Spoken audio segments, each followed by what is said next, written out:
আসসালামু আলাইকুম সবাইকে। সবাইকে স্বাগত জানাচ্ছি ১১ অধ্যায় খনিজ সম্পদ এবং জীবাশ্মর ২য় পর্বে। ১ম পর্বে কিন্তু আমরা সুন্দরভাবে হাইড্রোকার্বন কাকে বলে, কি, নামকরণ, একদম বেসিক কথাবার্তা সবকিছু পড়ে ফেলেছি। আজকের পর্বটা আমাদের শুরু হচ্ছে অ্যালকেন দিয়ে। তো এই অ্যালকেনের নামকরণ কিন্তু আমরা অলরেডি পড়ে ফেলেছি। তারপরও আমি বলতেছি যে একটা অ্যালকেনের সাধারণ সংকেত হচ্ছে CnH2n+2। এই অনুযায়ী যদি আমি সি এর মান ১ বসাই তাহলে এখানে ২ গুণ ১ প্লাস হচ্ছে ২ অর্থাৎ C1H4 হয় এবং অ্যালকেন এজন্য এটার প্রথম সদস্যের নাম হচ্ছে মিথেন। এরপরে আমরা ethane, propane, butane, pentane, hexane, heptane এইভাবে পেতে থাকবো। আচ্ছা, তো এই অ্যালকেন থেকে আসা সবার প্রথমে একটা প্রশ্ন হচ্ছে, সব জায়গায় এসেছে, সব সময় এসেছে, এবারও আসবে। সেটা হচ্ছে অ্যালকেনকে কেন প্যারাফিন বলা হয়। তো প্যারাফিন কথাটার অর্থ হচ্ছে আসক্তিহীন, বা যে আসলে সহজে কারোর সাথে বিক্রিয়া করতে চায় না। আমরা যদি খেয়াল করি যে অ্যালকেন রাসায়নিকভাবে অনেকটা নিষ্ক্রিয়, এই জন্য এদেরকে প্যারাফিন বলে। কারণ প্যারাফিন মানে হচ্ছে আসক্তিহীন। সাধারণত উচ্চ তাপমাত্রা, চাপ কিংবা শক্তিশালী প্রভাবকের উপস্থিতিতেই শুধুমাত্র অ্যালকেন হচ্ছে বিক্রিয়া করে। মূলত অ্যালকেনে যেহেতু কোনো দ্বিবন্ধন বা ত্রিবন্ধন নাই, দ্বিবন্ধন এবং ত্রিবন্ধন যেরকম খুব সহজে ভেঙে যেতে পারে, মানে ডাবল ফেস বা ট্রিপল ফেস, বুঝতেছো, এটা সহজেই ভেঙে যেতে পারে। একইভাবে অ্যালকেনের যেহেতু সবকিছু একক বন্ধন বা এটা একটা সম্পৃক্ত যৌগ, এটা ভাঙাটা এতটা ইজি হয় না। এই জন্য অ্যালকেন হচ্ছে রাসায়নিকভাবে আসক্তিহীন বা প্যারাফিন। সো লেখার সময় আমাদের কয়েকটা স্টেপ থাকতে হবে। প্রথম স্টেপে প্যারাফিন কথাটার অর্থ কি সেটা বর্ণনা করতে হবে, এবং দ্বিতীয় কথাটা কেন এই প্যারাফিনটা অ্যালকেনের সাথে যাচ্ছে সেটা বর্ণনা করতে হবে। এভাবে আমরা একটা শর্ট কোশ্চেনের অ্যান্সার লিখবো। তো এখানে আর অন্য কিছু আমাদের পড়ানোর মতো নাই। আমরা অ্যালকাইল মূলকও পড়েছি যে অ্যালকেন থেকে আমরা একটা হাইড্রোজেন নিয়ে নিলে যেটা থাকবে সেটা আমাদের হচ্ছে অ্যালকাইল মূলক, অর্থাৎ CnH2n+1। হ্যাঁ, অর্থাৎ মিথাইল, ইথাইল, প্রোপাইল, বিউটাইল, হাবিজাবি এগুলা মূলক। আমরা যে কোনো একটা মানে জৈব জৈব যৌগ, অ্যালকেন, অ্যালকিন, অ্যালকাইন যাই হোক না কেন, এটা দুই ভাবে বিক্রিয়া করে থাকি। একটা হচ্ছে সেই যৌগটার প্রস্তুতি, আর আরেকটা হচ্ছে সেই যৌগটার বিক্রিয়া। তো প্রথমে আমরা প্রস্তুতিতে যাচ্ছি। যদিও আমি বলেছি, বা যারা নোটটা দেখেছো তারা জানো, যে ওখানে আগে সবগুলোর প্রস্তুতি ছিল, তারপরে সবগুলোর বিক্রিয়া ছিল। বাট বইতে আমাদের প্রথমে অ্যালকেনেরই প্রস্তুতি এবং বিক্রিয়া আছে, তো আমরা সেভাবেই পড়ছি। আচ্ছা, এক্ষেত্রে আমরা যেটা করব, আমরা বর্ণনা একদমই পড়বো না, আমরা শুধু বিক্রিয়া পড়বো। দেখো, কার্বন ডাই অক্সাইড যখন হাইড্রোজেনের সাথে বিক্রিয়া করে নিকেল এবং 250 ডিগ্রি সেলসিয়াস তাপমাত্রায়, তখন মিথেন এবং পানি তৈরি হয়।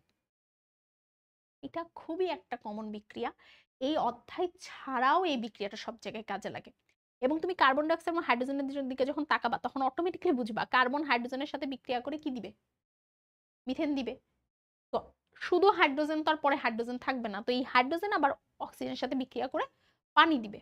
ঠিক আছে, তো এখান থেকে একটা প্রশ্ন তোমাদের মনের মধ্যে তৈরি হতে পারে যে আপু, আহ বুঝলাম যে এ মিথেন দিল, ওকে ইথেন দিবে না, ইথাইন দিবে না? হ্যাঁ, এগুলো দিতে পারে, বাট এই বিক্রিয়াটা মেনলি আমরা মিথেন তৈরির ক্ষেত্রেই দেখব। অনেক সময় তোমাকে বলবে যে উদ্দীপকে এই বিক্রিয়াটা দিয়ে দিবে এবং বলবে যে এখানে আসলে কি তৈরি হয়েছিল। তো তোমাকে আলটিমেটলি আলাদা করে শুধু বিক্রিয়াটুকু মেমোরাইজ করতে হবে। এবার আসি সমতাকরণের ক্ষেত্রে। এখানে যেহেতু 4 ছিল, এই জন্য এখানে 4 দিয়েছে, এবং এই সাইডে একটা 2 বসালে সমতাকরণ হয়ে গিয়েছে। সমতাকরণ করে করতে পারলে ভালো, না পারলে এটা নিয়ে প্যারা খাইতে হবে না, বাট বিক্রিয়াটা মাস্ট জানতে হবে। কারণ পরীক্ষা নিলে তো ধরতে পারবা না যে এখানে কি তৈরি হয়েছে আসলে। আচ্ছা, এরপরে অ্যালকেন সব থেকে ইজি ভাবে এবং সব থেকে সহজ ভাবে যে জিনিসটা দিয়ে তৈরি হয় সেটা হচ্ছে অ্যালকিন এবং অ্যালকাইন থেকে। একদম মানে জাস্ট কুইক 1 সেকেন্ডের মধ্যে তৈরি হয়। আমি তোমাদেরকে এটা একটু দেখাই। আমরা অ্যালকিন যদি বলি, অ্যালকিন, এই অ্যালকিন হচ্ছে তোমার 2 কার্বন। অ্যালকিন মানে 2টা বন্ড, এবং কার্বনের আর কয়টা হাত বাদ আছে, 2টা হাত বাদ আছে। তো CH2, CH2। ঠিক একইভাবে আমি যদি অ্যালকাইন লিখতে চাই, এটার আর একটা হাত বাদ আছে, এটা অ্যালকাইন। এটার নাম কি? এটার নাম হচ্ছে ইথিন। এটার নাম কি? এটার নাম হচ্ছে ইথাইন। এখন এখান থেকে যখন আমি এখানে তাপচাপ দিব, এই হাত খুলে যাবে।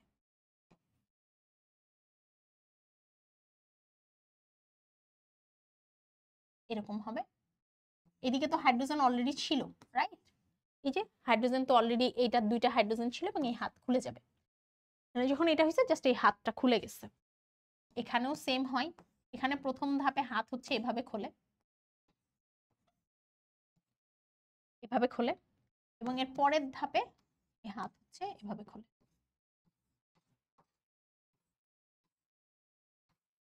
খেয়াল করো একটু। প্রথম ধাপে যখন হাত খুলছে, দুটো হাত খোলে, একটা বন্ড ভাঙলে দুটো হাত খোলে, এটা মনে রাখতে হবে। একটা বন্ড ভাঙলে দুটো হাত খোলে। এবং প্রথম ধাপে যখন দুটো হাত খুলছে, তখন হচ্ছে দুটো হাত, তিনটা বন্ধনের মধ্যে দুটো বন্ধন থেকে গেছে। পরের ধাপে যখন হাত খুলছে, তখন আরো দুটো হাত নিচ দিয়ে খুলছে এবং এক বন্ধন হয়ে গেছে। এই জায়গাতে যদি আমি হাইড্রোজেন দেই, অর্থাৎ এখানে যদি আমি H2 দেই, তাহলে এটা একটা এইচ, এটা একটা এইচ। তুমি খেয়াল করে দেখবা, এটা এই জিনিস যেটা তৈরি হয়েছে সেটা হচ্ছে আসলে ইথেন।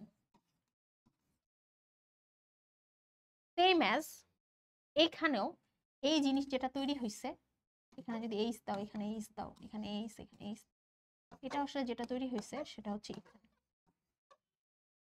আবার এখানে যদি তুমি এইচ বসাতা, তাহলে যেটা তৈরি হতো সেটা হতো ইথিন।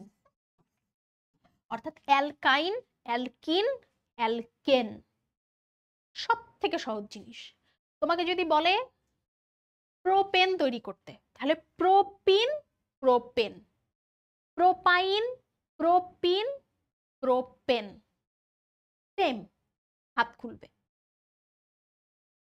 তুমি এখন বলতে পারো আপু আমি তো প্রোপেন লিখতেই পারি না। এই দেখো, প্রোপেন মানে 3টা কার্বন। কোথায় দিবা? ডাবল বন্ড কোথায় দিবা? এখানে দাও। ওখানে দিতে চাও দাও, যেটাতে ইচ্ছা দাও।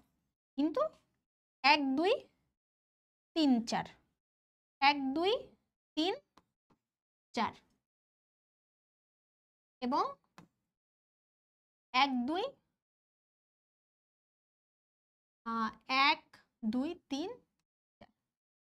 তোমাকে সবসময় হাতের হিসাবটা ঠিক রাখতে হবে। একটু খেয়াল করো, এখানে একটু বুঝো, আমি একটু ভুল লিখে ফেলাইছি। যে এরকম, এটার সাথে তো এভাবে বন্ধনে আছে। এর আর কয়টা হাত ফাঁকা আছে? 1 2 3। এর আর একটা হাত ফাঁকা আছে না? সেই একটা হাত দিয়ে ওইকে ধরবে। বুঝাতে পারছি? তাহলে সব সময় এভাবে CH2 CH CH3, এটাকে আমি কি বলতেছি? প্রোপিন। কারণ একটা ডাবল বন্ড আছে, একাধিক ডাবল বন্ড থাকতে পারে, বাট সেটা বড় ক্লাসে, এখন শিখা লাগবে না তোমার। তাহলে এইটা ভেঙে ইথেন হলো, এটা ভেঙে হচ্ছে সেম এস ইথেন হলো। এখানেও সেম আগের মতো নিকেল, তাপমাত্রাটা হালকা 19-20। এবার আমরা শুরু করব ডিকার্বক্সিলেশন। ডি মানে হচ্ছে বাদ যাওয়া, এবং কার্বক্সিলেশন মানে বোঝাচ্ছে যে কার্বন বাদ যাওয়া। এটা খুবই গুরুত্বপূর্ণ একটা বিক্রিয়া, সারা জীবন কাজে লাগবে। এখন এই বিক্রিয়ার শুরুটা হয় কার্বক্সিলেশন মানে কার্বক্সিলিক অ্যাসিড দিয়ে। তো আমরা তো আসলে শুরুতে অ্যালকেন, অ্যালকিন, অ্যালকাইন সব বুঝি, কিন্তু এই কার্বক্সিলিক অ্যাসিড জিনিসটা আমরা বুঝতে চাই না। আমরা কি এই জিনিসটাকে ক্লিয়ার হই, এই জিনিসটাকে ক্লিয়ার হই ভালোভাবে, বাদ বাকি সবকিছু এমনি বুঝে যাব পরে।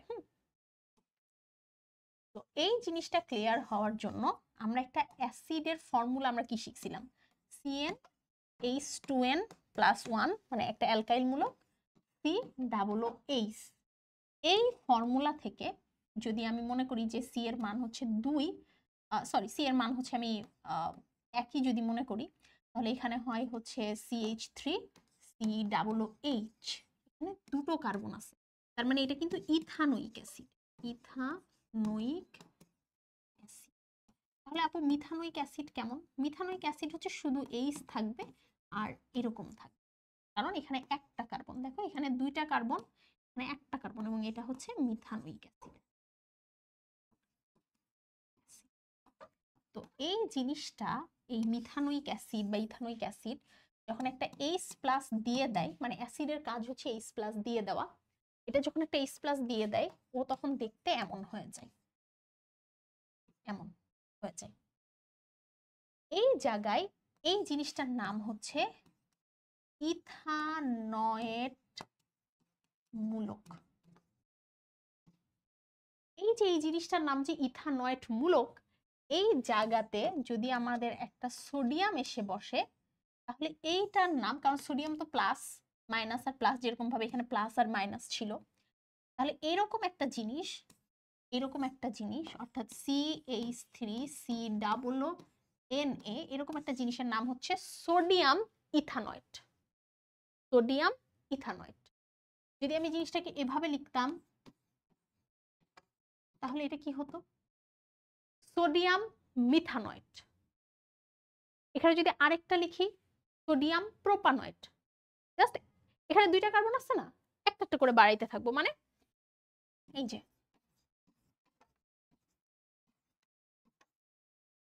দেখো তিনটা কার্বন, সোডিয়াম প্রোপানয়েট। এখানে যদি আরেকটা CH2 দিই তাহলে সোডিয়াম বিউটানয়েট। ক্লিয়ার? তাহলে এই যে আমরা বইতে দেখতেছি বলেছে সোডিয়াম ইথানয়েট থেকে মিথেন হয়, তার মানে এখানে যদি ইথ থাকে, এখানে যদি ইথ থাকে এখানে মিথ হয়, অর্থাৎ এখানে 2 থাকলে এখানে 1 হয়। তার মানে একটা কার্বন ডাই অক্সাইড চলে গেছে, কার সাথে চলে গেছে? এই যে দুষ্ট সোডিয়ামের সাথে চলে গেছে, চলে গেছে।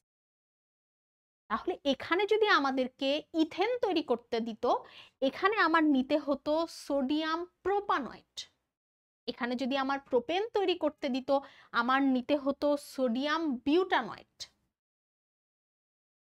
তাহলে আপু মিথানোইক অ্যাসিড যেটা, অর্থাৎ এখানে যদি সোডিয়াম মিথানয়েট নিই তাহলে কি তৈরি হবে? তাহলে কিছু তৈরি হবে না, কারণ তো কার্বন তো চলে যাবে, অর্থাৎ এখানে বিক্রিয়া হচ্ছে না।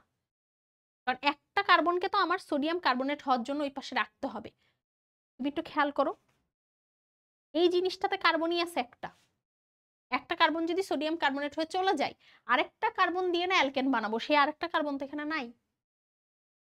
তাহলে আমাকে যা তৈরি করতে বলবে তার থেকে একটু আমি বেশি নিব, আমার কাজ হচ্ছে সেটা, বাদ বাকি কাহিনী সহজ। এটার সাথে যখন সোডিয়াম হাইড্রোক্সাইড হচ্ছে যোগ হয় তখন এই যে আমাদের CH3 যে অংশটা আছে না, এটার সাথে H বসে, বসে হচ্ছে CH4 হয়ে যাবে, এবং এই যে সোডিয়াম, এই যে দুইটা সোডিয়াম এবং এই যে carbon die oxide মিলিতভাবে sodium carbonate তৈরি। কার্বনেটের যোজনী বা যোজ্যতা আমরা পঞ্চম অধ্যায়ে শিখে এসেছি, 2, সোডিয়ামের 1, কার্বনেটের যোজনী এর কাছে, সোডিয়ামের যোজনী ওর কাছে, সোডিয়াম কার্বনেট। ক্লিয়ার? এখানে বিক্রিয়াটা আর একটু ডিটেলস পরে আমরা বলি, সেটা হচ্ছে এখানে সোডিয়াম হাইড্রোক্সাইডের সাথে এই যে ক্যালসিয়াম অক্সাইড যেটা, এইটার একটা বিক্রিয়া এখানে হয়। বাট পরে আমরা এখন এই বয়সে আমরা এত ডিটেলস শিখতেছি না, আমরা একদম সহজ করে বুঝতেছি যে যখন সোডিয়াম ইথানয়েট এর সাথে সোডিয়াম হাইড্রোক্সাইড বিক্রিয়া করে চুনের উপস্থিতিতে বা ক্যালসিয়াম হাইড্রোক্সাইডের উপস্থিতিতে তাপ দিয়ে যখন আমি বিক্রিয়া করাবো, এই যে ক্যালসিয়াম অক্সাইডের উপস্থিতিতে সোডিয়াম ইথানয়েটকে যদি আমি তাপ দেই তাহলে ও আমাকে এইটা যা ছিল তার থেকে 1 কার্বন কম হচ্ছে মিথেন বা অ্যালকেন দিবে, এবং বাদ বাকিটা হচ্ছে সোডিয়াম কার্বনেট আকারে চলে যাবে। ব্যাস, এটাই হচ্ছে বিক্রিয়া।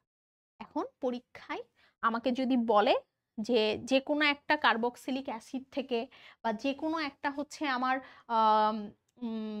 মানে এই রকম সোডিয়াম প্রোপানয়েট বা কিছু একটা তৈরি করতে, এই জিনিসটা থেকে এই জিনিসটা তৈরি করতে বলে, এখানে মিথেন চাইতে পারে, ইথেন চাইতে পারে, প্রোপেন চাইতে পারে, বিউটেন চাইতে পারে, আমাকে সবসময় মনে রাখতে হবে যাই চাবে আমি তার থেকে একটা ওখানে বেশি লিখবো। এখানে মিথ চাইলে ওখানে ইথ লিখবো, ইথানয়েট, এখানে ইথেন চাইলে ওখানে প্রোপানয়েট লিখবো, এভাবে করে বিক্রিয়াটা করে ফেলবো। আচ্ছা, তাহলে আমরা 3 রকমের অ্যালকেন তৈরির বিক্রিয়া শিখলাম। অ্যালকেনের প্রস্তুতি আমরা 3 ভাবে করতে পারি। একটা হচ্ছে খুবই সহজ, কার্বন ডাই অক্সাইডের সাথে হাইড্রোজেনের বিক্রিয়া করায়, আরেকটা তো তার থেকেও সহজ, অ্যালকিন এবং অ্যালকাইন থেকে হচ্ছে অ্যালকেনের বিক্রিয়া, অ্যালকিন এবং অ্যালকাইন থেকে আমরা অ্যালকেন তৈরি করব। জাস্ট কি করব, এই যে নিকেল দিয়ে একটু বেশি করে তাপ চাপ দিব, ঠাস ঠাস ঠাস ঠাস করে হাত খুলে যাবে এবং সেখান থেকে আমাদের তৈরি হয়ে যাবে। যেহেতু এখানে অ্যালকাইন, এই জন্য আমাদের 2টা হাইড্রোজেন লাগছে, কিন্তু এটা খেয়াল রাখতে হবে এখানে সমতাটা মাস্ট করতে হবে, কারণ তুমি যদি এখানে একটা হাইড্রোজেন দাও আসলে এখানে ইথিন তৈরি হবে, এটা তোমাকে দেখাইছি। তুমি 2টা হাইড্রোজেন দিলেই ইথেন তৈরি হবে। তো এই সমতাটা খেয়াল রাখতে হবে। এবং লাস্টে হচ্ছে আমাদের ডিকার্বক্সিলেশন বিক্রিয়া। অ্যালকেনের ভৌত ধর্মের মধ্যে কিছুই নাই। অ্যালকেনের ভৌত ধর্মের মধ্যে শুধু এইটা বলা আছে যে 1 থেকে 4 অর্থাৎ বিউটেন পর্যন্ত যারা, তারা হচ্ছে গ্যাস। এই জন্য এরা হচ্ছে স্ফুটনাঙ্ক কক্ষ তাপমাত্রার নিচে, মানে রুম টেম্পারেচারের নিচে। কারণ রুম টেম্পারেচারের থেকে যদি বেশি হতো তাহলে তো আমাকে আরো টেম্পারেচার দিয়ে ওদেরকে গ্যাস বানানো লাগতো। ওদের যেহেতু রুম টেম্পারেচারের নিচে স্ফুটনাঙ্ক, এই জন্য ওরা গ্যাস। 5 থেকে 15 ওরা হচ্ছে আমাদের তরল, এবং 15-র উপরে যারা মানে 16 থেকে ওরা হচ্ছে কঠিন। অর্থাৎ 1 থেকে 4 হচ্ছে আমার গ্যাস, 5 থেকে 15 হচ্ছে আমার তরল, 16 থেকে হচ্ছে আমার কঠিন। যত বাড়তে থাকবে কার্বনের সংখ্যা, তত এদের হচ্ছে ভৌত ধর্ম চেঞ্জ হতে থাকবে। বাস এটুকুই বলছে। এইবার আসি রাসায়নিক বিক্রিয়া। যদিও অ্যালকেন আমরা পড়ে আসছি রাসায়নিকভাবে নিষ্ক্রিয়, ওরা খুব একটা বিক্রিয়া করতে চায় না, কিন্তু ওদেরকে যদি সূর্যের অতিবেগুনি রশ্মি বা আলট্রা ভায়োলেট রে দেওয়া হয়, তাহলে ওরা ক্লোরিনের সাথে বিক্রিয়া করে। এই বিক্রিয়াকে অনেক সময় ক্লোরিনেশন বিক্রিয়া বলে। তো এই বিক্রিয়াটা কিভাবে হয়? এটাও আমাদের শতাব্দীর সহজ সেরা একটা বিক্রিয়া। আমরা জানি যে মিথেন হচ্ছে এমন, মিথেন এমন, খুবই ভালো কথা। এর একটা ক্লোরিন 2 আছে, তার মানে 2টা ক্লোরিন আছে। এখান থেকে একটা ক্লোরিন আমার এখানে বসলো, কোনো সমস্যা নেই, বসাও, বসলো। আরেকটা ক্লোরিন এই যে এখানে যে হাইড্রোজেনটা মুক্ত হলো সেটার সাথে চলে গেল। এই জিনিসটার নাম কি? আমরা বইতে দেখি ক্লোরোমিথেন। ক্লোরোমিথেন কেন? একটু আগে তো এটা মিথেন ছিল, এখন একটা ক্লোরিন আসছে, এই জন্য এটা ক্লোরোমিথেন। একে যদি আমি আবার ক্লোরিন দেই তাহলে কি হবে? তাহলে এবার এখানকার যে হচ্ছে ক্লোরিন হাইড্রোজেনটা আছে, এই জায়গায় ক্লোরিন হয়ে যাবে, এবং এই ক্লোরিনটা এখানে যে হাইড্রোজেন ছিল সে আবার এই সেল মুক্ত করবে। এটা কি? একটা এবং দুটো, তার মানে এটা হচ্ছে ডাইক্লোরোমিথেন। এই ডাইক্লোরোমিথেনকে যদি আমি আবার ক্লোরিন দেই তাহলে ট্রাইক্লোরোমিথেন। এই ট্রাইক্লোরোমিথেনকে যদি আমি আবার একটা ক্লোরিন দেই তাহলে টেট্রাক্লোরোমিথেন। শেষ, কিচ্ছু না। অর্থাৎ এখানে মিথেন মানে মিথেনটা প্রতিবার একটা একটা করে ক্লোরিন নিয়ে নিয়ে ডাইক্লোরোমিথেন, ট্রাইক্লোরোমিথেন, টেট্রাক্লোরোমিথেন বানাইছে। আমরা যদি বইটা দেখি, বইতে তাই বলা আছে। দেখো খেয়াল করে, শতাব্দীর সবচেয়ে সহজ বিক্রিয়া। অনেক সময় এত সহজ একটা জিনিস পরীক্ষায় আসে, তোমার অন্যান্য চ্যাপ্টার থেকে অনেক কঠিন কোশ্চিন আসে, এখান থেকে শুধু আসে যে মানে অ্যালকেন হচ্ছে রাসায়নিক ধর্ম ব্যাখ্যা করো, বা অ্যালকেনের ক্লোরিনের সাথে বিক্রিয়া ব্যাখ্যা করো। জাস্ট এই লেখাগুলো লিখে সুন্দর করে করে স্টেপ বাই স্টেপ ধাপ 1 2 3 4 এভাবে দেখে দেখে লাস্টে এই যে টেট্রাক্লোরোমিথেন এটা লিখে শেষ করে দিলেই হয়ে যায়, কিচ্ছু করা লাগে না। আর আরেকটা হচ্ছে এই মিথেনটা যখন অক্সিজেনের সাথে বিক্রিয়া করে, তখন তোমার যদি মনে থেকে থাকে, তুমি পড়ছিলা কার্বন ডাই অক্সাইড যখন হাইড্রোজেনের সাথে বিক্রিয়া করে, এই যে একটু খেয়াল করো, এই বিক্রিয়াটি অনেকটা উল্টা ফর্ম। এই জিনিসটা, কার্বন ডাই অক্সাইড যখন হাইড্রোজেনের সাথে বিক্রিয়া করে তখন মিথেন আর পানি দেয়। একইভাবে মিথেন যদি অক্সিজেনের সাথে বিক্রিয়া করে তাহলে কার্বন ডাই অক্সাইড আর পানি দিবে। এই বিক্রিয়ারই কিছুটা রিভার্স ওইটা। জাস্ট এখানে হাইড্রোজেনের সাথে বিক্রিয়া হয়েছিল, ওই জায়গাটাতে হাইড্রোজেন থাকবে না, ওই জায়গাতে হাইড্রোজেনের জায়গায় যে জিনিসটা থাকবে সেটা হচ্ছে পানি। এখানে যে তাপ শক্তিটা আমরা উৎপন্ন হবে সেটা আমরা রান্নার কাজে ব্যবহার করতে পারবো। শেষ। তাহলে 3 ভাবে অ্যালকেনকে উৎপন্ন করতে পারি। অ্যালকেনের জাস্ট 2 রকম বিক্রিয়া হয়। Okay fine. এরপর আমরা অ্যালকিনে চলে আসি। অ্যালকিনের প্রথম সদস্যের নাম ইথিন, এটা সবসময় মনে রাখতে হবে। এবং পরীক্ষায় একটা প্রশ্ন প্রায় প্রায় আসতে দেখা গিয়েছে, অ্যালকিনকে কেন অলিফিন বলা হয়? অলিফিন মানে হচ্ছে অয়েল ফর্মিং। তো অ্যালকেন হ্যালোজেনের সাথে বিক্রিয়া করে তৈলাক্ত পদার্থ উৎপন্ন করে, তাই অ্যালকেনকে আমাদের অলিফিন বলা হয়। তুমি চাইলে এখানে একটু ক্লোরিনের সাথে বিক্রিয়া বা হ্যালোজেনের সাথে বিক্রিয়া দেখাই দিতে পারো হলমার্কের যখন একটা কোশ্চিন আসবে, তখন সাথে অবশ্যই ইংলিশ টার্মগুলো সহ উল্লেখ করে তুমি সুন্দর করে গুছিয়ে পয়েন্ট করে সাথে একটা বিক্রিয়া দিয়ে অ্যান্সারটা করলে কেউ 2 এ 2 তোমাকে ঠেকায় রাখতে পারবে না। আচ্ছা, এইবার আমাদের ইথেন, ইথিন এগুলো দেখাচ্ছে, প্রোপেন থেকে প্রোপিন দেখাচ্ছে। আমরা অ্যালকেনের প্রস্তুতি পড়ব। তো অ্যালকেনের প্রস্তুতি বইতে হচ্ছে আমাদের 2টা দেওয়া আছে, একদমই সিম্পল। আমাদের বইতে সহজভাবে তৈরি করেছে হচ্ছে ইথিন, এবং কি থেকে তৈরি করেছে আমরা যদি একটু দেখি, একটা অ্যালকোহল থেকে তৈরি করেছে, একটা অ্যালকাইল ক্লোরাইড, অ্যালকাইল মূলক অ্যালকাইল ক্লোরাইড যেটা, সেটা থেকে তৈরি করেছে। এই জায়গায় যদি আমি ইথাইল ক্লোরাইড থেকে ইথিন তৈরি করছে, আমি যদি প্রোপাইল ক্লোরাইড দিতাম প্রোপিন তৈরি হতো। এখানে ইথানল থেকে ইথিন তৈরি করছে, আমি যদি প্রোপানল দিতাম প্রোপিন তৈরি হতো। এইটা কিন্তু যখন তুমি বলতেছো অ্যালকোহলের থেকে ইথিন তৈরি করছো, এটা কিন্তু আরেকভাবে অ্যালকোহলের রাসায়নিক বিক্রিয়াও, যে অ্যালকোহল যখন রাসায়নিক বিক্রিয়া করে তখন ইথিন তৈরি করে। এই জিনিসগুলাই জৈব জগতে মাথায় নিতে হয়। তোমরা যখন নোট করবা, এই অধ্যায়ের নোট করার সিস্টেম যেটা, সেটা হচ্ছে তুমি শুধু বিক্রিয়াগুলো লিখবা, বিক্রিয়াগুলো বারবার পড়বা। বর্ণনা তো ওই ওই বিক্রিয়ার কথা এখানে লিখছে, এটা তো তুমি দেখে দেখে লিখতে পারবা। তো তুমি খালি বিক্রিয়াগুলো লিখে যাবা, এবং ওই বিক্রিয়া যখন লিখছো তখন তোমাকে এখানে একটা ব্র্যাকেটে লিখে নিতে হবে যে এটা হচ্ছে অ্যালকোহল থেকে তৈরির বিক্রিয়া। যখন এই কথাটা লিখবা অ্যালকোহল থেকে তৈরির বিক্রিয়া, তখন দেখবা যে তোমার মনে থাকবে যে অ্যালকোহলের রাসায়নিক বিক্রিয়াও তাহলে এটা, অ্যালকাইল হ্যালাইডের রাসায়নিক বিক্রিয়াও তাহলে এটা, এটা তোমার মনে থাকবে। আচ্ছা, এখন এই হ্যালোজেন, হ্যালোজেন কাদেরকে সবচেয়ে বেশি পছন্দ করে? গ্রুপ 1 এর ক্ষার ধাতুদেরকে হ্যালোজেন সবচেয়ে বেশি পছন্দ করতো না? আমাদের মনে আছে না এই কথাটা? এই যে গ্রুপ 1 এর ক্ষার ধাতুদেরকে হ্যালোজেন যে সব থেকে বেশি পছন্দ করতো, এই জন্যই ওর পছন্দের জিনিস সোডিয়াম হাইড্রোক্সাইডকে আমরা এখানে আনছি। এই যে সোডিয়াম হাইড্রোক্সাইডকে আমরা যে এখানে আনছি, এই সোডিয়ামের সাথে এই ক্লোরিন আমরা যুক্ত করে দিব, ঠিক আছে? এবং এই যে এখানে যে HO আছে, এখান থেকে আমরা আরেকটা H নিয়ে নিব, নিয়ে আমরা পানি তৈরি করে দিব, এবং এদের মধ্যে হচ্ছে ইথিন ফর্ম করে দিব। তাহলে ইথাইল ক্লোরাইড, অ্যালকাইল ক্লোরাইড যখন বলতেছো, মানে হ্যালোজেন বলতেছো, তাদের পছন্দের জিনিস হচ্ছে সোডিয়াম বা ক্ষার ধাতুগুলা। তো আমি সোডিয়াম হাইড্রোক্সাইড আনতেছি, তাহলে ক্লোরিন আর সোডিয়াম চলে গেল। এবার OH-টা একটা H পাইলেই কিন্তু H2O তৈরি করে দিবে, দিল, এবং বাদ বাকি যা থাকে সেখান থেকে ইথিন। তাহলে ইথাইল ক্লোরাইড থেকে ইথিন, প্রোপাইল ক্লোরাইড থেকে প্রোপিন। তোমাকে যদি পরীক্ষায় বলে যে অ্যালকেন থেকে অ্যালকিন তৈরি করো, কিভাবে তৈরি করবা বলো তো? একটু আগে তুমি যখন অ্যালকেনের রাসায়নিক বিক্রিয়া পড়লা, তখন তুমি অ্যালকাইল হ্যালাইড তৈরি করছিলা, মনে আছে?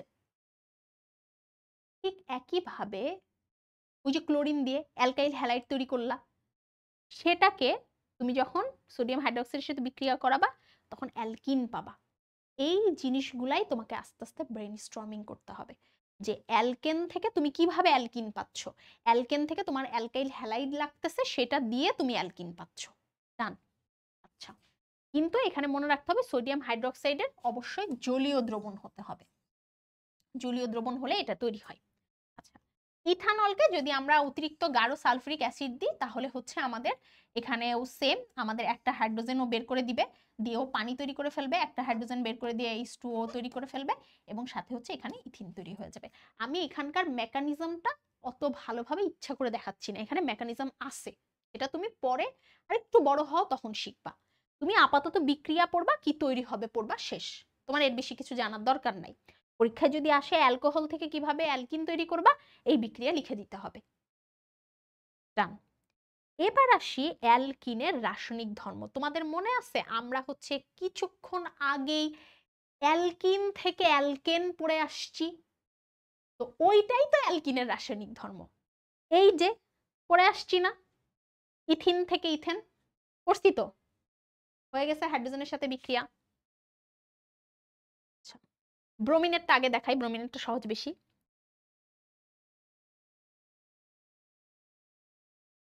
এই যে ইথিন থেকে ইথেন। এখন আমি এখানে যে হাইড্রোজেন বলেছিলাম, এই হাইড্রোজেন না বলে যদি আমি ব্রোমিন বলি, তাহলে তুমি কি করতা? তোমার কি কোনো দুঃখ ছিল? না, তুমি এই জায়গায় ব্রোমিন দিয়ে দিতা, ব্রোমিন দিয়ে দিতা, দুটো ব্রোমিন ওখানে দিয়ে দিতা। এখন তুমি যদি নামকরণ করো, এটা হচ্ছে 1 2, 1 নম্বর কেমন, 2 নম্বর কেমন, 1 2 ডাই ব্রোমো। ডাই মানে কি? দুইটা ব্রোমো না? 1 2 ডাই ব্রোমো ইথেন। অনেকে নামকরণ কি হবে, আরে নামকরণ কি হওয়ার কি আছে, তুমি আবার সেম এটার নামকরণ করো 1,2-ডাইব্রোমো ইথিন, এটা ডাবল বন্ড না, ওটা 1,2-ডাইব্রোমো ইথেন, তাহলে এটা 1,2-ডাইব্রোমো ইথিন। এগুলো এত এত এমনি করে কঠিন করে পড়ানোর কি আছে, এটা খুবই সহজ জিনিস, সহজভাবে পড়বো। আর ওখান থেকে 1,2-ডাইব্রোমো ইথিন থেকে যখন আবার আমি আরেকটা ব্রোমিন দিব, তখন আমাদের হচ্ছে কয়টা হবে বলো, অলরেডি ব্রোমিন তো এখানে ছিল তাই না, এখানে আবার ব্রোমিন দিব, তাহলে 1,2 না বলে একে কয়টা ব্রোমিন আছে, দুটো, তাহলে 1,1 একে যেহেতু দুইটা bromine, 1,1,2,2 tetrabromo ethane, 1,1,2,2 tetrabromo ethane. এখানে যেরকম 1,2-ডাইব্রোমো ইথেন, এরকম 1,1,2,2 টেট্রাব্রোমো ইথেন। আচ্ছা, একই সাথে মজার ব্যাপার দেখছো, আমি তোমাকে শিখাইছি অ্যালকিন, শিখাচ্ছিলাম যে অ্যালকিনের সাথে কিভাবে হ্যালোজেন সংযোজন হয় বা ব্রোমিন সংযোজন হয়, তুমি কিন্তু অ্যালকাইনের সাথেও হ্যালোজেন বা ব্রোমিন সংযোজন শিখে গেলা। এই বিক্রিয়াটার খুবই একটা তাৎপর্য আছে। এই যে এই ব্রোমিনটা হচ্ছে লাল বর্ণের, হ্যাঁ এই ব্রোমিনটা কি বর্ণের, লাল বর্ণের। তো ও যখন, তুমি এটা ডাইব্রোমো ইথেনও বলতে পারো, আমি যেভাবে বললাম 1,2-ডাইব্রোমো ইথেন সেভাবে বলতে পারো, দুটোই ঠিক, তোমার লেভেলে দুটোই ঠিক। আচ্ছা, এই যে লাল বর্ণের ব্রোমিন যখন এই বিক্রিয়াটা দেয় এবং এটা তৈরি করে, তখন ও বর্ণহীন হয়ে যায়। তো একটা যৌগের যখন কালার চেঞ্জ হয়ে গেছে বিক্রিয়ার পরে, তখন বোঝায় যে ওখানে আসলে দ্বিবন্ধন বা ত্রিবন্ধন উপস্থিত ছিল, অর্থাৎ যৌগের অসম্পৃক্ততা পরীক্ষা। অসম্পৃক্ত যৌগ কারা ছিল, যাদের দ্বিবন্ধন অথবা ত্রিবন্ধন ছিল। তো এই যে আমাদের ব্রোমিনের দ্বিবন্ধন বা ত্রিবন্ধন থাকার কারণে, মানে ব্রোমিনের না, আমাদের অ্যালকিনের দ্বিবন্ধন বা ত্রিবন্ধন থাকার কারণে এরা হচ্ছে আমাদের এই বিক্রিয়াটা দিছে। তুমি অ্যালকেনের কাছে যাও, অ্যালকেন তো ব্রোমিনের সাথে বিক্রিয়া করবে, তুমি যদি এই যে ক্লোরিনের কথা চিন্তা করো, বিক্রিয়া করছে, বাট ও কিন্তু এইভাবে ওপেন মাইন্ডেডলি বিক্রিয়া করে নাই, হাত খুলে দিয়ে বা এরকম কালার চেঞ্জ হবে না এক কথায়। তো অ্যালকেন কিন্তু এই বিক্রিয়াটা দিবে না, ব্রোমিনের সাথে অ্যালকেন বিক্রিয়া দেয় না, অ্যালকেন শুধু ক্লোরিনের সাথে দেয়, তাও আবার সূর্যের আলোর উপস্থিতিতে। তো এই বিক্রিয়াটা দ্বারা বোঝায় যে এখানে দ্বিবন্ধন উপস্থিত আছে বা ত্রিবন্ধন আছে। যদি এটা অ্যালকিন হয় তাহলে দ্বিবন্ধন আছে, যদি অ্যালকাইন হয় তাহলে ত্রিবন্ধন আছে। পরীক্ষায় এটা আসবে, তুমি লিখে নাও, নাহলে ভিডিওতে কমেন্ট করে যাও, রসায়ন পরীক্ষা দিয়ে এসে ভিডিও ওপেন করে দেখো যে এটা পরীক্ষা, এটা লেখাটা পরীক্ষা একটু সুন্দর করে লিখতে হয়, এই আর কি, যে ব্রোমিনের কালার কি ছিল, পরে কালার কি হইছে, কিভাবে তুমি বিক্রিয়াটা করলা, অসম্পৃক্ত যৌগ কি, অসম্পৃক্ত যৌগের কিভাবে কালার চেঞ্জ হলো। বইতে কিন্তু বর্ণনাতে কিছু বলা নাই, বর্ণনাতে শুধু এগুলোই বলা আছে, তার মানে কি তুমি আলাদা করে অনেক কিছু শিখবা পড়বা না, তোমার লেখার মধ্যে একটা গোছানো ভাব থাকতে হবে। আচ্ছা, তো এই যে ব্রোমিন সংযোজনের মাধ্যমে যেরকম আমাদের অসম্পৃক্ততা পরীক্ষা করা যায়, একইভাবে পটাশিয়াম পারম্যাঙ্গানেট যখন আমরা পটাশিয়াম হাইড্রোক্সাইডের সাথে যোগ করি, এই বিক্রিয়াতে মূলত যে ঘটনাটা ঘটে, পটাশিয়াম পারম্যাঙ্গানেট যখন পটাশিয়াম হাইড্রোক্সাইডের সাথে যোগ করি, তখন এখানে হচ্ছে জায়মান অক্সিজেন তৈরি হয়। এই জায়মান অক্সিজেনটা আমাদের পরবর্তীতে তোমার দেখো এখানে লেখা আছে যে যোগ করলে ইথিলিন গ্লাইকল উৎপন্ন হয়। ইথিলিন গ্লাইকলটা কিভাবে তৈরি হয়েছে, আমরা দেখতেছি আগে যেই জায়গায় ব্রোমিন ছিল সেই জায়গাতে জাস্ট OH আর OH তো যোগ হয়েছে। তো এখানে বিক্রিয়াটার বিভিন্ন স্টেপ আছে, যেমন পটাশিয়াম পারম্যাঙ্গানেট যখন পটাশিয়াম হাইড্রোক্সাইডের সাথে বিক্রিয়া করে, তখন ওরা জার্মান অক্সিজেন দেয়। এটা দেখো লেখা আছে যে প্রথমে পটাশিয়াম পারম্যাঙ্গানেট এবং পটাশিয়াম হাইড্রোক্সাইড বিক্রিয়া করে যে জার্মান অক্সিজেন তৈরি করে, সেই জার্মান অক্সিজেন এবং দ্রবণের পানি, এই যে দ্রবণের যে পানি, সেটা বিক্রিয়া অংশগ্রহণ করে ইথিলিন গ্লাইকল উৎপন্ন করে। ইথিলিন গ্লাইকলটা কেমন, যেটাতে হচ্ছে OH থাকে, অর্থাৎ এই যে আমরা একটু আগে যে বিক্রিয়া পড়তেছিলাম বিআর রিলেটেড, ও জাস্ট এই বিআর এর জায়গায় OH হবে, এবং এটার নামই হচ্ছে ইথিলিন গ্লাইকল। পরীক্ষায় বলে দেয় না যে অসম্পৃক্ত পরীক্ষা ব্রোমিন দিয়ে করবা নাকি হচ্ছে পটাশিয়াম পারম্যাঙ্গানেট দিয়ে করবা। যদি না বলে দেয়, তুমি দুটো বিক্রিয়া লিখতে পারো অথবা একটা লিখতে পারো, একটা লিখলে তুমি ব্রোমিন লিখবা।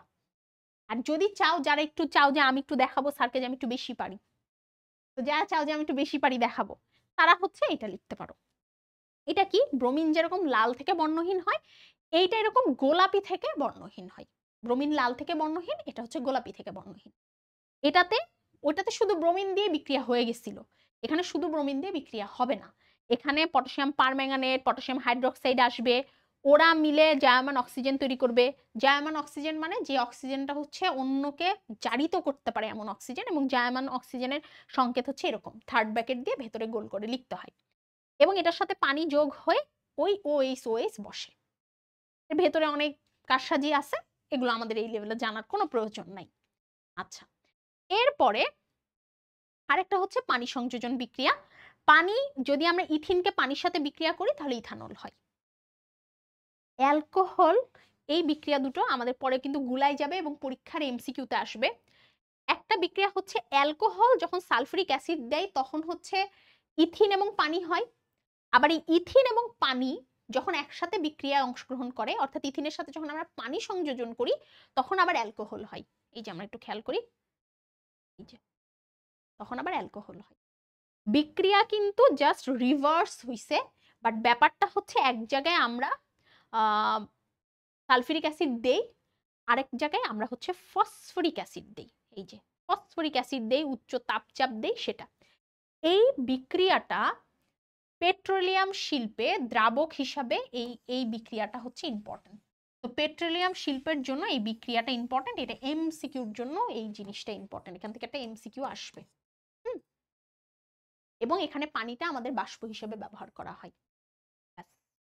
তাহলে ইথিনের সবচেয়ে বেশি রাসায়নিক বিক্রিয়া দেখা গেল, বাট বিক্রিয়াগুলো খুব সহজ। একটা হাইড্রোজেনের সাথে যেরকম ভাবে বিক্রিয়া করছে, ব্রোমিনের সাথেও একইভাবে করছে। আরেকটা হচ্ছে পটাশিয়াম পারম্যাঙ্গানেটে ও আলটিমেটলি OH কে সংযুক্ত করে, বাট পটাশিয়াম পারম্যাঙ্গানেটের সাথে কিছু হাবিজাবি জিনিস দিয়ে OH কে করে। আর ইথিন যখন উৎপন্ন হয়েছিল তখন ওকে যদি আমি সালফুরিক অ্যাসিড দিতাম, ও যেরকম আমাকে হচ্ছে পানি আর অ্যালকোহল দিত, একইভাবে আমি যদি ইথিন এবং হচ্ছে পানি যোগ করি তাহলে ও আমাকে আবার অ্যালকোহল দিবে। এই জিনিসটাই জাস্ট রিভার্স। এই দুটোর জন্য পরে লাস্টে একসাথে পড়ালাম। তোমার কাজ হচ্ছে খালি বিক্রিয়া, আর কিচ্ছু মনে রাখতে হবে না। এই অ্যালকিন যখন আমরা পড়ে ফেলাইছি তুমি জানবা। আচ্ছা, এখানে হচ্ছে একটা পলিমারকরণ বিক্রিয়া আছে, এই বিক্রিয়াটা আপাতত আমাদের লাগছে না, এটা আমরা হচ্ছে একদম পরে যখন পলিমারকরণের যে অংশটা আছে ওখানে আমরা এটার ডিটেলস সম্পর্কে পড়তে পারবো, আপাতত আমাদের দরকার নাই। আচ্ছা, তো অ্যালকাইন যেটা, অ্যালকাইনে আমরা দেখি যে এটার নাম ইথাইন, এটার নাম প্রোপাইন, এটার নাম দিয়েছে বিউটাইন 2। কেন 2? কারণ হচ্ছে 1, 2 নম্বর কার্বনে হচ্ছে অ্যালকাইন মূলক। অ্যালকাইন মূলকটা কিন্তু এখানেও থাকতে পারতো, তখন বিউটাইনে 1 হইতো। এবার এখানে বলবা যে আপু এখানে থাকলে বিউটাইন 3 হইতো না, তুমি যদি এই সাইড দিয়ে নামকরণ করো তাহলে একই হইতো। যেখানে কাছে থাকে সেখান থেকে নামকরণ করতে হয়, তো তোমার এসব নামকরণ শেখার দরকার নাই। আচ্ছা, তুমি কি শিখবা? তুমি শিখবা অ্যালকাইন তুমি কিভাবে তৈরি করবা, এবং পরীক্ষায় যখন সৃজনশীল লিখবা তুমি 100% ধরে নিবা এই বিক্রিয়াটা সৃজনশীলে আসবে। যেখানে বলবে ক্যালসিয়াম কার্বাইড যদি পানির সাথে বিক্রিয়া করে, যেরকম কার্বন ডাই অক্সাইড হাইড্রোজেনের সাথে বিক্রিয়া করে মিথেন দিছিল, একইভাবে ক্যালসিয়াম কার্বাইড যদি পানির সাথে বিক্রিয়া করে তাহলে ইথাইন দেয়। এটা তোমাকে জানতে হবে, পরীক্ষায় লেখা থাকবে এটা A। তো তুমি জানবা না যে এই জিনিসটা কি, এ হচ্ছে ইথাইন। এই একটা বিক্রিয়ায় ইথাইনের আছে, যে এইভাবে ইথাইনটা উৎপন্ন করা যায়, এই একটা জিনিসই আছে। তো এই বিক্রিয়াটা তুমি পড়ে ফেলবা। আচ্ছা, এরপরে তুমি আসো হাইড্রোজেন সংযোজন, অলরেডি শিখাই দিছি, বাট এখানে সবগুলোতে 2টা করে হাইড্রোজেন সংযোজন হতে হবে। এই দেখো টেট্রাব্রোমো ইথেন, আমি তোমাকে শিখাইছি 1 1 2 2 টেট্রাব্রোমো ইথেন, তুমি চাইলে টেট্রাব্রোমো ইথেন লিখতে পারো, সমস্যা নাই। এটাও সেম, ব্রোমিনের লাল বর্ণ বর্ণহীন হয়ে যাবে, অসম্পৃক্ততা পরীক্ষা। ওই যে বললাম না এখানে এ থাকবে, বলবে এ যোগের অসম্পৃক্ততা পরীক্ষা করো, তখন এই যে এ যোগের অসম্পৃক্ততা পরীক্ষা ব্রোমিন দিয়ে করতে হবে। আচ্ছা, তারপরে অ্যালকিনে যেরকম পানি ছিল অ্যালকাইনে ওরকম পানি হবে। একটা কথা মাথা ঠান্ডা করে শোনো, অ্যালকিনে যদি পানি দাও অ্যালকোহল, অ্যালকিনে পানি দিলে অ্যালকোহল হয়, অ্যালকাইনে পানি দিলে অ্যালডিহাইড হয়, অ্যালকাইনে পানি দিলে অ্যালডিহাইড। অ্যালকিনে পানি দিলে অ্যালকোহল হয়, মানে ইথিনে পানি দিলে ইথানল হবে, আর ইথাইনে পানি দিলে ইথানল হবে। সাথে এখানে হাবিজাবি কিছু জিনিস যোগ করতে হয়, শিখতে হবে। আমি তোমাকে যে জিনিসটা ভুল হবে সেই জিনিসটা ধরাই দিলাম। তুমি এবার আমাকে বলো, এটা কি অ্যালডিহাইড উৎপন্ন হওয়ার বিক্রিয়া না? আবার ওইখানে যে আমরা শিখছিলাম, এই যে একটু আগে যে শিখছি, এটা কি অ্যালকোহল উৎপন্ন হওয়ার বিক্রিয়া না?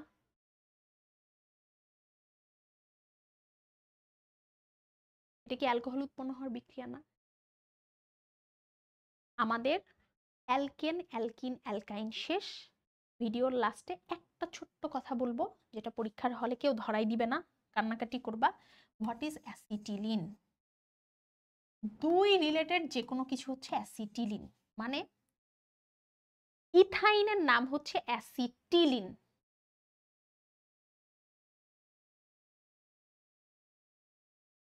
এবার ইথানল যে, ওর নাম অ্যাসিটালডিহাইড, কারণ ওরও দুই আছে।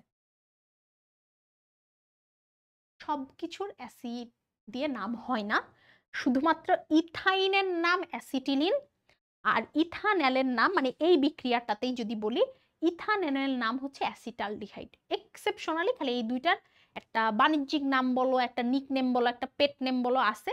এটার নাম হচ্ছে অ্যাসিটিলিন, ওইটার নাম হচ্ছে অ্যাসিটালডিহাইড।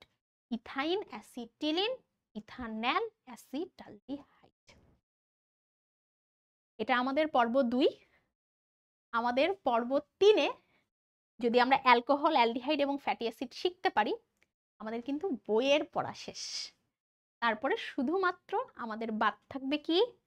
শুধুমাত্র আমাদের বাদ থাকবে হচ্ছে সৃজনশীল প্রশ্ন ধরার একটা দারুণ কৌশল। তো আজকের পর্বটা এখানেই শেষ করছি। দ্বিতীয় পর্ব দেখার আমন্ত্রণ জানিয়ে সবাইকে আল্লাহ হাফেজ।